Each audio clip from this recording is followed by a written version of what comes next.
Baik, untuk video kali ini kita masih membahas di pembahasan tools, dan kali ini kita akan bahas mengenai diagnostic tools atau tools yang digunakan untuk mendiagnosa untuk mengetahui kesehatan dari sebuah unit.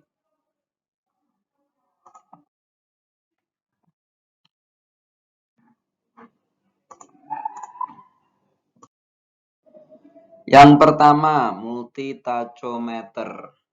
Nah, tachometer sendiri merupakan tools yang kita gunakan untuk mengukur kecepatan putaran, khususnya atau yang paling umum digunakan dalam mengukur putaran engine. Sebagaimana yang kita ketahui, engine merupakan komponen penghasil tenaga putar yang selanjutnya digunakan untuk menggerakkan unit. Sehat atau tidaknya sebuah engine bisa dilihat dari apakah dia bisa mencapai RPM tertinggi atau rotation per menit ya. RPM tertinggi sesuai dengan standar yang ada dari pabrikan ketika dia high idle atau tanpa beban, ataupun ketika dia dibebani ya, atau istilahnya nanti di relief atau di stall seperti itu. Nah, apakah masih sesuai dengan standar yang ada atau tidak? Nah, ini adalah tachometer ya, di mana di sini nanti dilengkapi dengan sensor infrared ya. Sensor infrared yang kita tembakkan ke komponen yang berputar, sedangkan di komponen yang akan kita ukur nanti diberi atau ditempel sebuah reflektor ya, sebagai titik di mana si sensor yang ada di tachometer ini bisa membaca.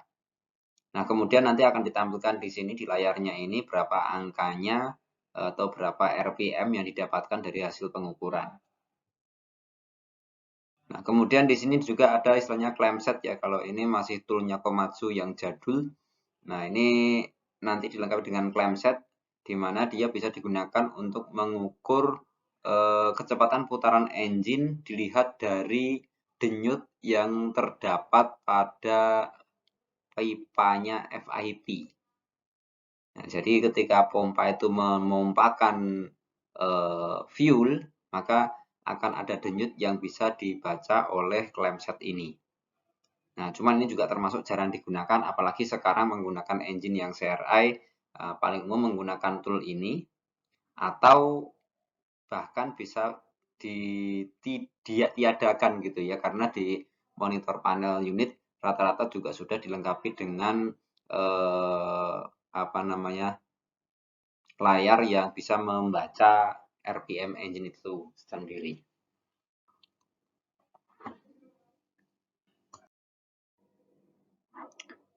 Nah, ini contohnya aplikasinya ya. Jadi kita bisa mengukur seperti ini. Ini contohnya ketika kita mengukur kecepatan putaran dari fan. Nah, maka di sini dia nanti di salah satu baling-balingnya fan ini kita tempelkan reflektor seperti yang di titik ini.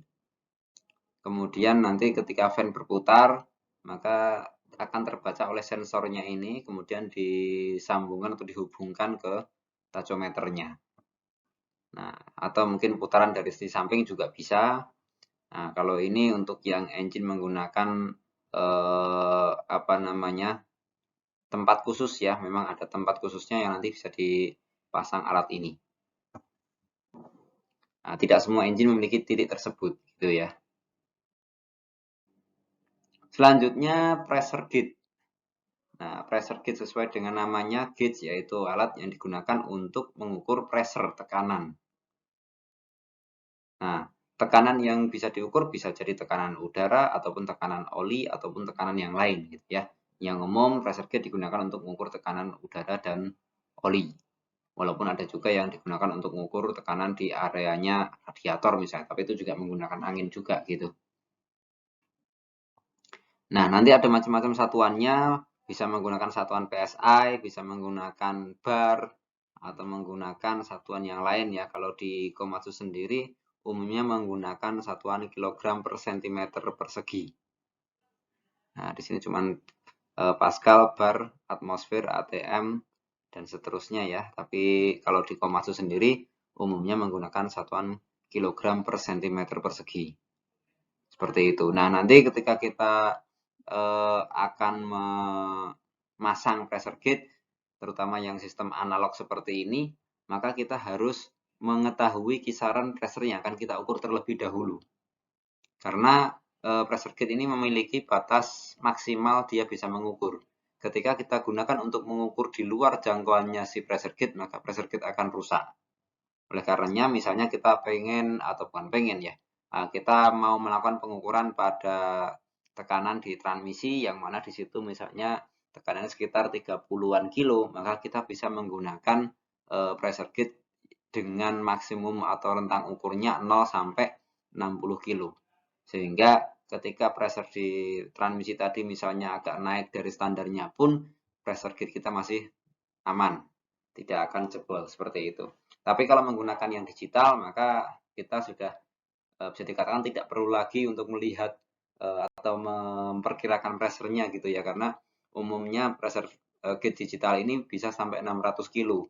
Sedangkan untuk tekanan-tekanan di sistem hidrolik pada unit-unit alat berat rata-rata di angka maksimal 300 sekian kilo saja, nggak nyampe 600.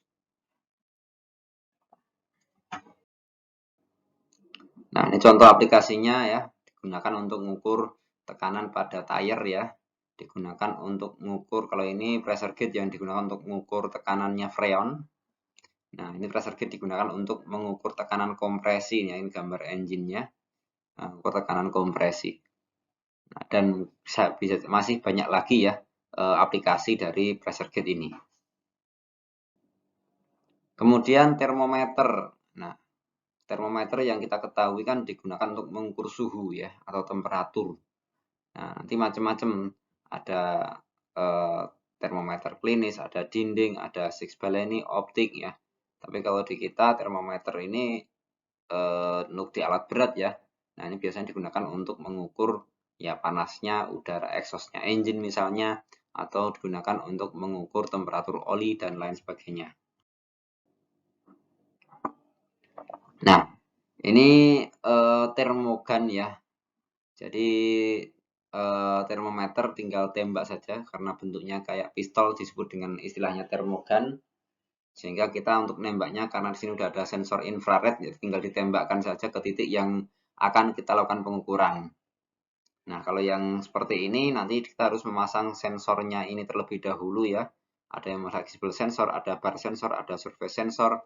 Nah, sensor macam-macam nanti kita pasangkan ke titik yang akan kita ukur, kemudian kita kondisikan pengukurannya, baru kita baca besar pengukurannya atau besar temperaturnya di layarnya ini. Selanjutnya multimeter, atau ada juga yang disebut dengan avometer, karena digunakan untuk mengukur arus, tegangan, dan resistan. Nah, ini yang paling umum, tapi sebenarnya bisa macam-macam lagi ya selain yang tiga besaran ini. Nah, ada yang menggunakan yang digital, ada juga yang analog ya. Ini analog, ini digital. Nah, untuk yang umumnya sekarang banyak digunakan adalah yang termometer digital. Jadi kita tinggal membaca di angkanya di layarnya ini ya. Yang penting pengkondisian ya, kondisi selector switch-nya ini harus tepat. Kemudian nanti di sini probe-nya juga pengukurannya harus disesuaikan. Karena di sini ada positif dan negatif atau hitam dan merah. Nah, baru kita cek atau kita baca hasil pengukuran di layar dari si avometer ini. Nah, ini contoh ketika mengukur tegangan ya. Mengukur tegangan baterai seperti ini, baterainya, ini beban, kita ukur seperti ini. Kemudian ini avometer digunakan untuk mengukur arus ya. Jadi diputus terlebih dahulu jalurnya, baru nanti avo itu ditaruh di tengah-tengahnya. Jadi seolah-olah avo sebagai penghantar. Kemudian pengukuran hambatan, kalau hambatan seperti ini ya. Jadi ini posisinya harus loop terbuka atau jalurnya jalur yang terbuka, jangan yang dalam rangkaian seperti itu. Karena kalau posisi diukur dalam rangkaian, maka kita bisa dikatakan mengukur rangkaian tersebut, bukan mengukur salah satu komponen yang ada dalam rangkaian itu.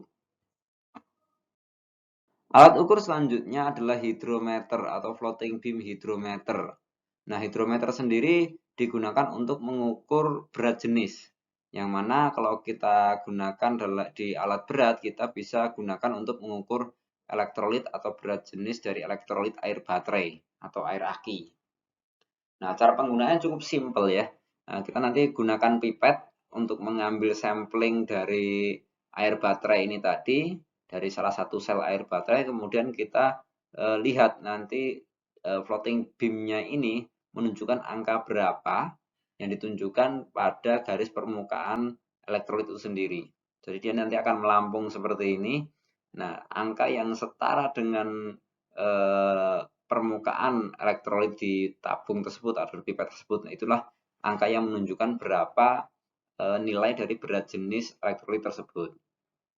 Nah, contohnya di sini, oh ternyata di atas ini 20, bawah ini 25, dia di tengah-tengah ya.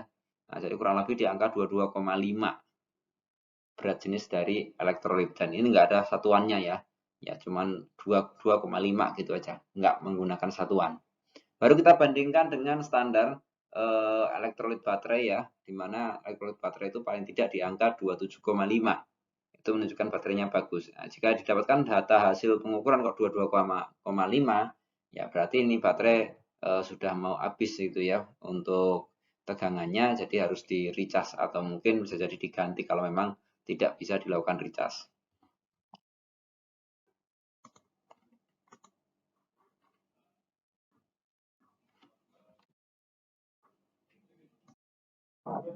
Dan yang terakhir ini masih hidrometer, cuman bedanya ini adalah hidrometer dengan pembiasan cahaya yang disebut dengan refraktometer.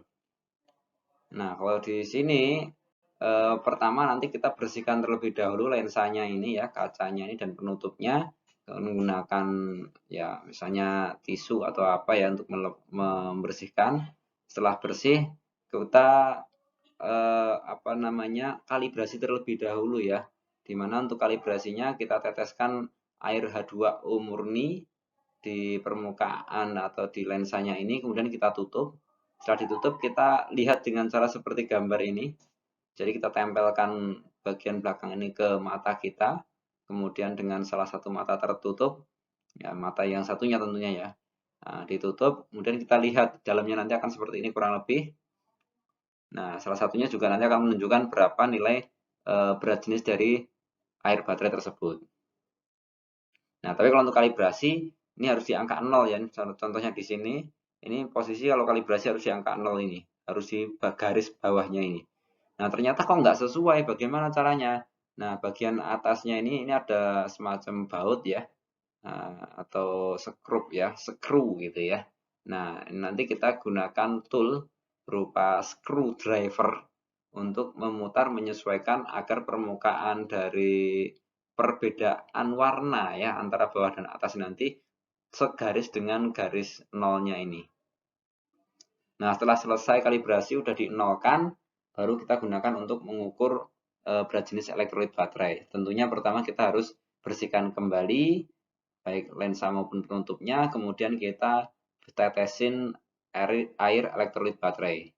Baru kita lihat pembiasannya nanti di angka berapa, apakah baterai masih kategori bagus atau baterainya sudah harus diganti. Oke, itu ya beberapa tool yang digunakan untuk mendiagnosa apakah unit kita mengalami penurunan performa atau masih bisa dikategorikan masih standar. Terima kasih dan sampai jumpa.